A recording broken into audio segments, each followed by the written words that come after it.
Hello and welcome to episode 5 of the Phil Connors Society. I'm your host, Mike Lummis, and tonight my guest is Angele Bloom. Hi, Angele.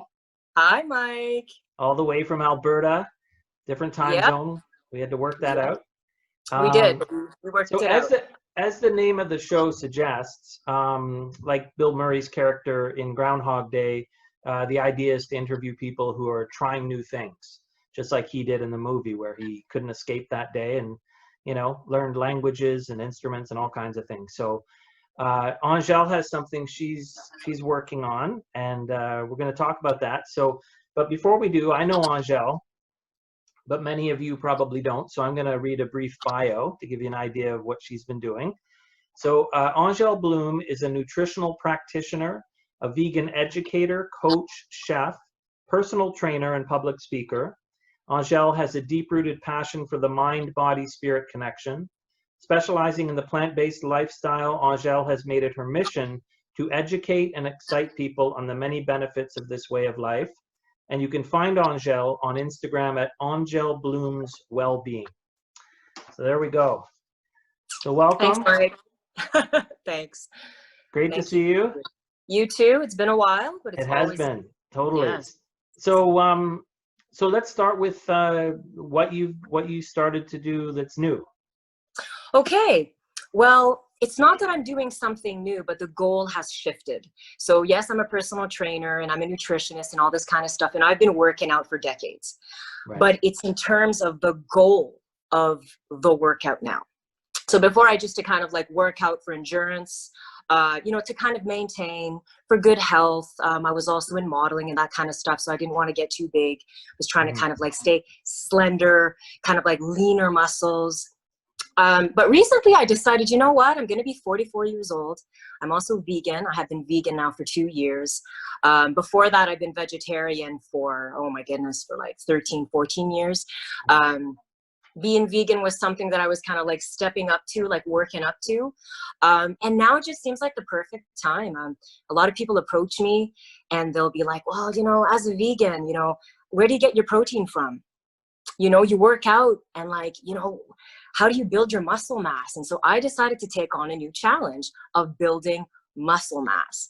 Wow. So my new thing is trying to gain weight, Mike. I'm trying to gain weight. I'm trying to get bigger muscles. Wow.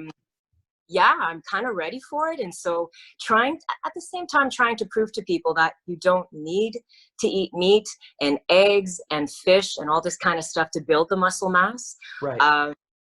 You just don't. So that's my new perspective on it. I'm thinking, yeah, I'm going to be 44. It's time to change up the body to kind of push it to another level. Okay. I have and that's kind of like my new thing right now, kind of working towards that. And it's, I have to say, it's super exciting. Now, it's very new. So have you actually been physically have you been working out already? Have you started this program? Yeah, started on. I have a good friend of mine. He's actually a pro bodybuilder. His name is Big J Flex, and you can follow him. He's just fantastic. So he's been really showing me, even though I'm a personal trainer, the goals are different, right?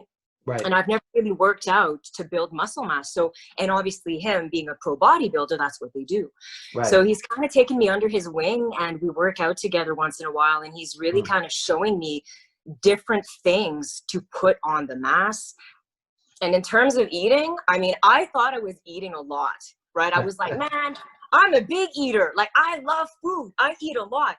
And so when he kind of looked at my food diary, he was like, Angele, you are going to have to step it up, man. You're going to need to consume like this many more carbs and this much more protein. And right. So I have to say, I have never eaten so friggin' much. Honestly, it comes to my next meal and I'm like, I'm full already. Like, do I have to eat this? And yeah, gotta eat. If you want to gain weight, you have to eat. Now, you don't just eat anything. Obviously, I have to feed my body good stuff, and being vegan as well, I'm not going to fill up on like processed foods and, it's going to be plants and it's going to be You're like not going to McDonald's and No. So it's eating more of the healthy stuff in order to build healthy muscles and maintain, a good percent of your body fat and all that kind of stuff. Yeah. And the working out too, Mike, like talk about state of mind. Like he'll put some weights on and I'm looking at him and I'll be like, you're kidding me. Are you friggin' kidding me? Like, you want me? Right. He's like, focus. He goes, you haven't even started your rep and you're freaking yourself out. You're not going to Right. lift it. You're Right. not going to lift it, Angele. He goes, you Yeah. got to believe you can. And so this, again, I'm a positive person and I truly believe in all that. But this is really challenging me on another level, which is why I'm really pumped up about it. So yeah, I see these weights and I'm thinking, man, I'm not a big girl, but I'm doing it. And next thing you know, I do it. And Yeah. I'm in awe. I'm in awe that this gave me that power to do it, man. It's absolutely incredible. Right up here. Right? You believe you can, you will. Yeah, the mindset. Totally. Now there's I'm going to give a little brief anecdote that goes along with this. I went to York University back in the 40s. Just kidding. That wasn't that long ago, but it seems like it. And like there's an athletic center there, and I would work out there. And there were these senior citizens that would work out at the York Athletic Center, and they were incredible. And they were in their 60s, 70s, 80s. And I basically learned that they were the Canadian Olympic senior track and field team. And this one woman who was 65, I think, was doing these, the leg where the cord, and she was like pulling, it was like a universal machine, with the pulling her foot back. And I tried what she was doing. And I was in my 20s and fit, and I barely could do it. And what I learned was, because I started researching this at the time, is at age, they used to think you can't build muscle past a certain age. And these people were certainly proving it wrong. And you're mentioning your age. So it's really interesting that the understanding of all this has evolved as well. Totally. I love hearing that. And I aspire to be that 80-year-old, that 90-year-old that is going to attempt to do a marathon. I mean it. Like, it's just one of those things, right? You got to push yourself, or else or else you're not stimulated. And if you're not stimulated and you don't have goals, I don't know what else is there. You kind of get lazy and you lose the joie de vivre, you kind of just lose it, right? Yeah. So I love hearing that. That's awesome. Yeah, there was one guy who we called him Axl Rose, because he wore like the bandana, like he was 80 and he would run around the track it was amazing. Oh, love it.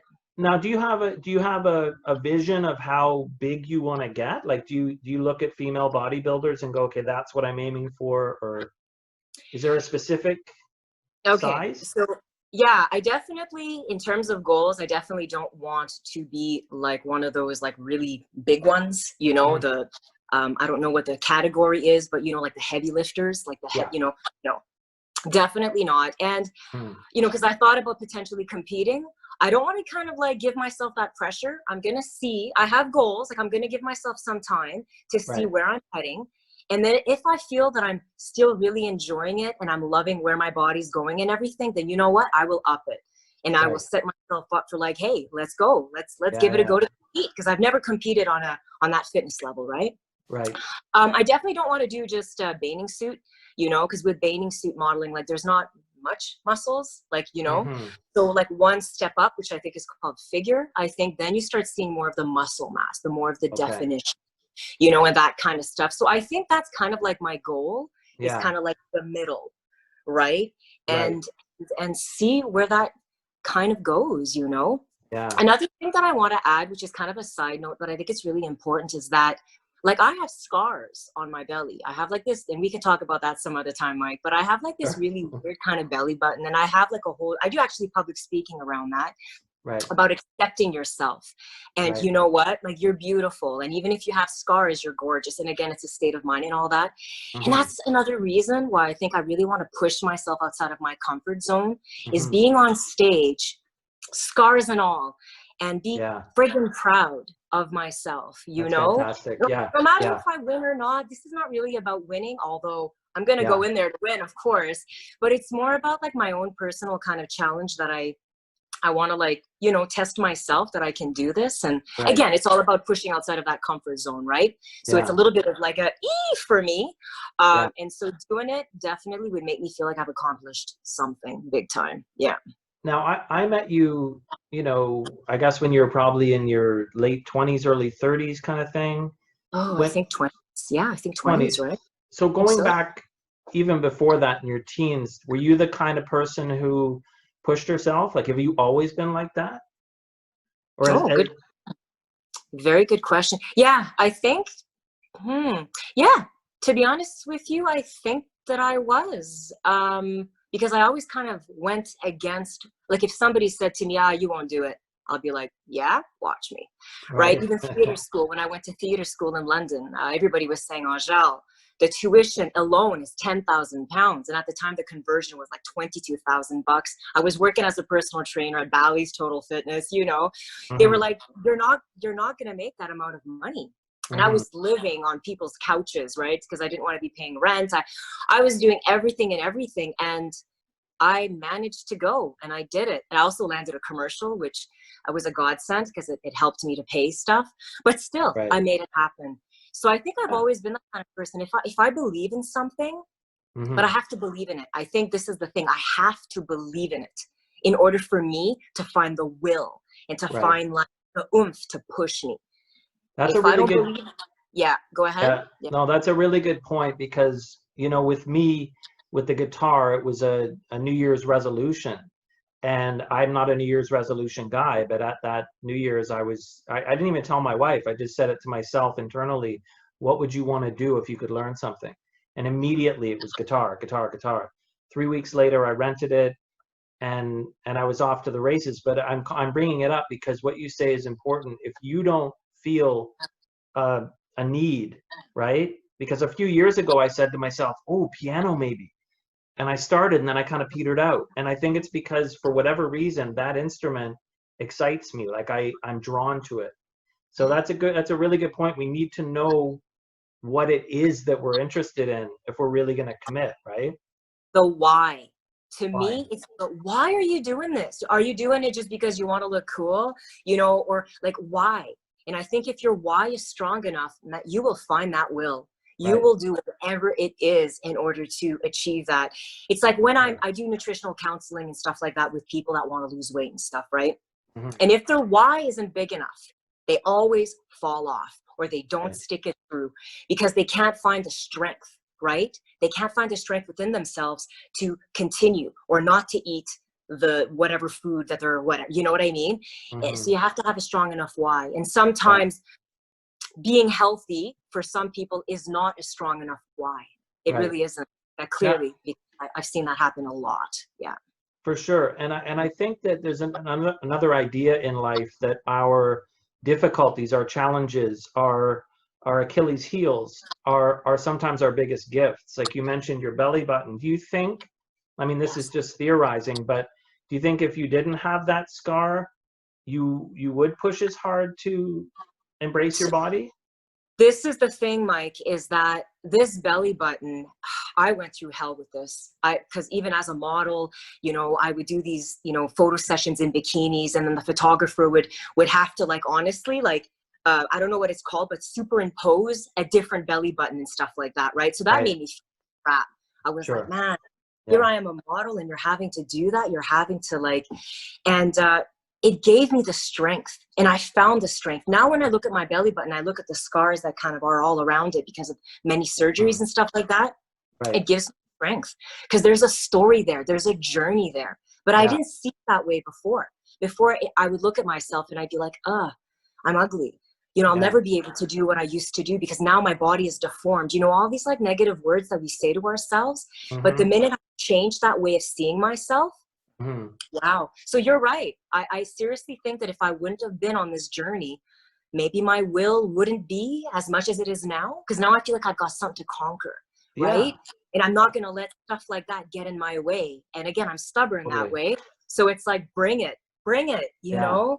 And I also want to inspire people. I think this is another thing, Mike, that really, really, this is one of my whys, is I want to inspire people and I want to influence people to accept themselves for who they are, to reach their peak, to, you know, to bring out their better selves, to push outside of their comfort zones, to welcome challenges, you know, like I love it when you see wonderful. I mean, the helping others. I mean, quite frankly, that's why I'm doing this show. I want to inspire others to try something because I know how much it's given me.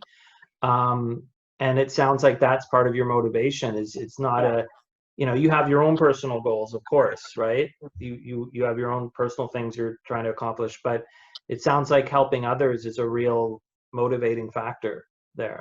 Huge, huge. I love it. It feeds me. It really does.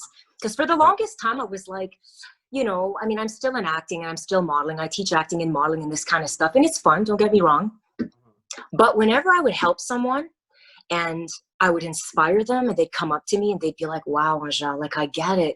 Or thank you so much. Or I feel so much better now. Or I would see them kind of like do something that they've never done before, or wear something that they never thought that they would wear. Or even the confidence. You see them, the way they walk. And man, that feeds me. Yeah. That really, really feeds me. That makes me feel like on top of the world. And I thought, yeah, you know what? I'm going to do more of that. I'm going to do more of what feels good. Yeah. Now, on that note, you mentioned when we first started talking about being a vegan, and you know, the question that every vegan gets: how do you get protein? How do you build strength? How much of that is playing into this? And do you want to inspire other people that might be considering the vegan diet or lifestyle, whatever you want to call it? Is that like another way of inspiring people, is to say, hey, look, you know, I'm a vegan and check this out, kind of thing? 100%. 100%. That is, again, one of my big whys. You know, with all these like high protein diets, these low carb diets and stuff like that, people are just making themselves sicker and sicker. And now with the environment, it's not happening, right? And so it's just one of those things that it's not necessary. And yes, it's a different way of thinking. It's a different way of seeing. I'm in it for the animals as well, you know, in terms of an animal rights activist, obviously, like I'm in it for the animals as well.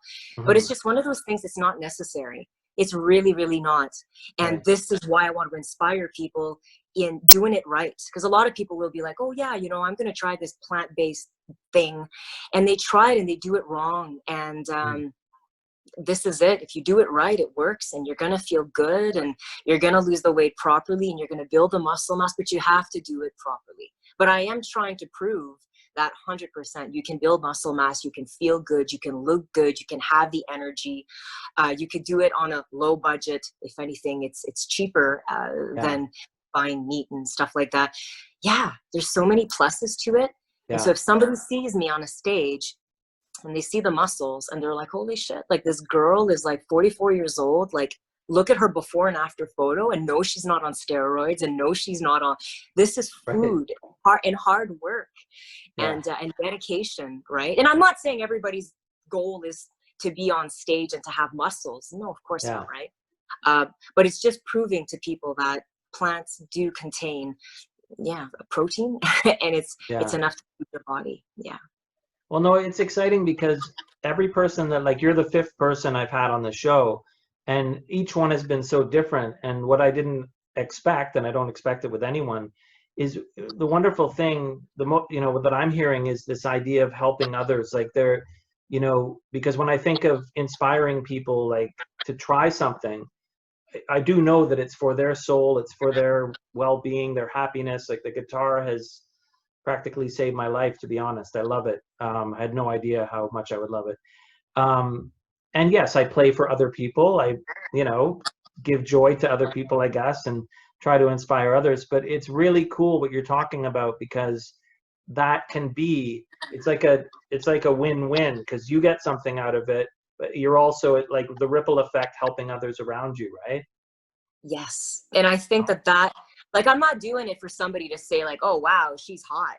Nope. I'm actually not, I don't care. You know, I mean, you know, and again, it's a state of mind. I'm beautiful and it doesn't, you know what I mean? That kind of thing. So I'm not doing it for the compliments. I'm not doing it for the men. No, I'm doing it for myself, for my own personal challenges, challenges and then goals. But at the same time, 100%, I am doing it to influence people and cause that ripple effect, that beautiful ripple effect that can uplift them and make them feel like they can also conquer anything that they put their minds to, no matter how old you are, no matter how you are, like you were saying. And no matter how old you are, you can change too, right? Like someone can be eating meat till they're 50 and change, or they can never have lifted a weight before. That woman that I mentioned, who was 65, told me she had never worked out in her life. She lived near York University, and she went there to walk in the winter because she couldn't walk outside. She met the fellow Olympians there. They encouraged her to start training. She won 3 gold medals recently before that. And this is someone who'd never done anything until she was 60. There you go. I should have her on my show as well. I was gonna say, my man, honestly, I would love to listen to her talk. You know, and so what I wanted to talk to you about something else, and you've kind of touched on it. The ego is a very insidious thing, right? And especially when we're trying something. Like me with the guitar, I have no illusions that I'm Jimi Hendrix, but I do sometimes feel the ego get in there. Like I want to show off this little chord that I learned. How do you deal with your fitness, with your level of fitness? How do you fend that off and stay in that right mindset? Oh, that's a really good one. I guess in terms of ego, yeah, how do I mean, of course it feels good. It feels good to have somebody come up to me and be like, wow. Or like if I'm teaching acting and I have some of my students say like, how old are you? And then when they're like, I cannot believe that you're going to be 44. Of course it feels darn good, you know, but at the same time, the way that I see it is I work hard. I work hard on my appearance.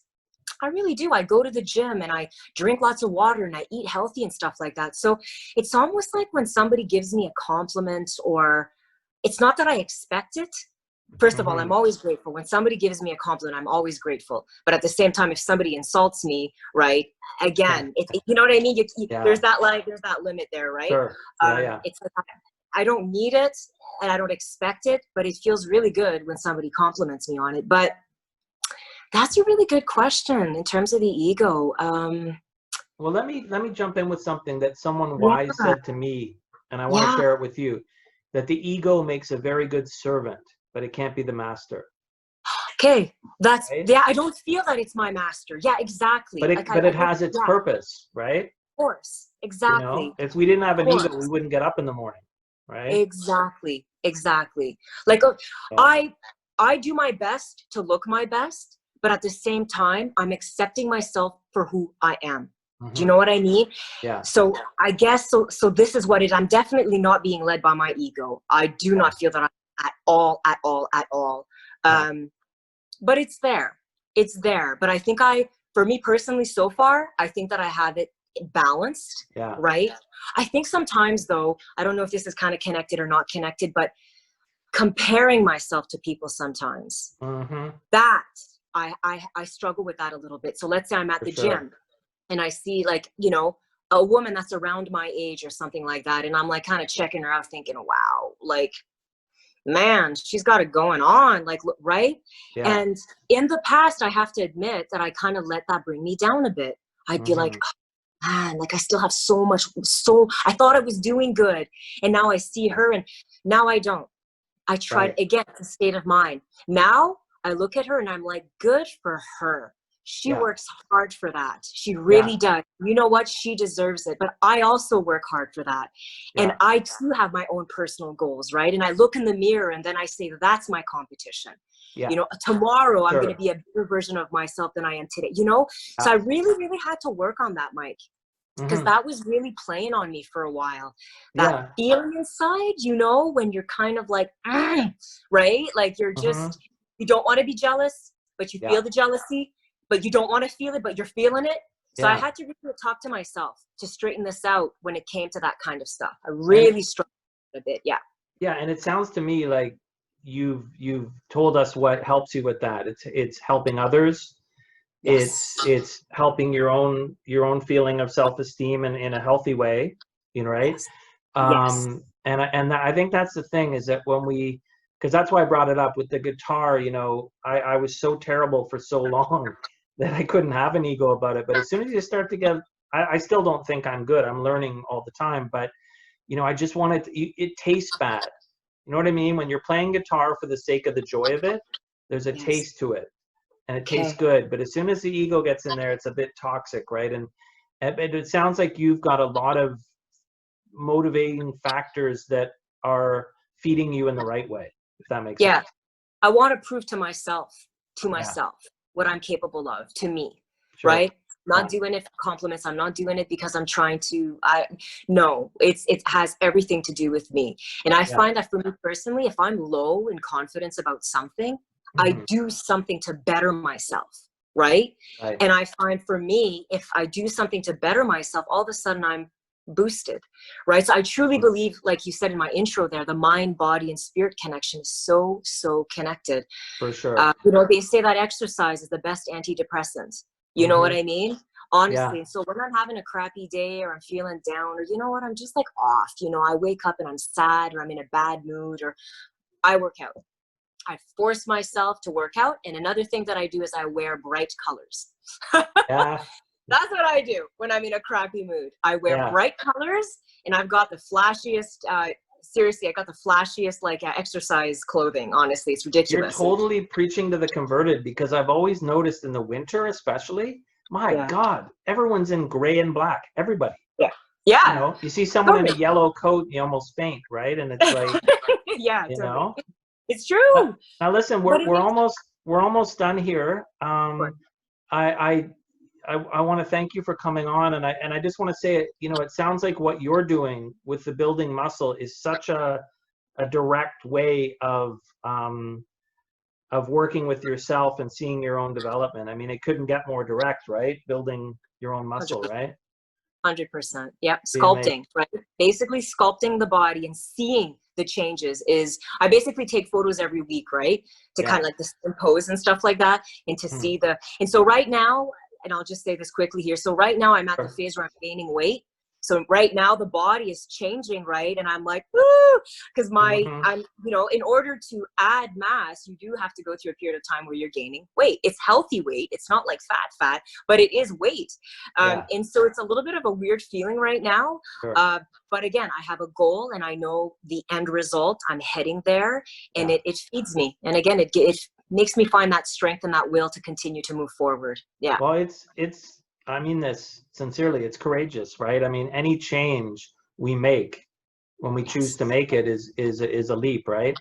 And you're doing it. So thank you so much, Angele, for coming on. Anytime, Mike. Anytime. Okay. Love and it. You take care of yourself. I will. You bet. And stay healthy, right? You too. Stay healthy. You've inspired me. Awesome.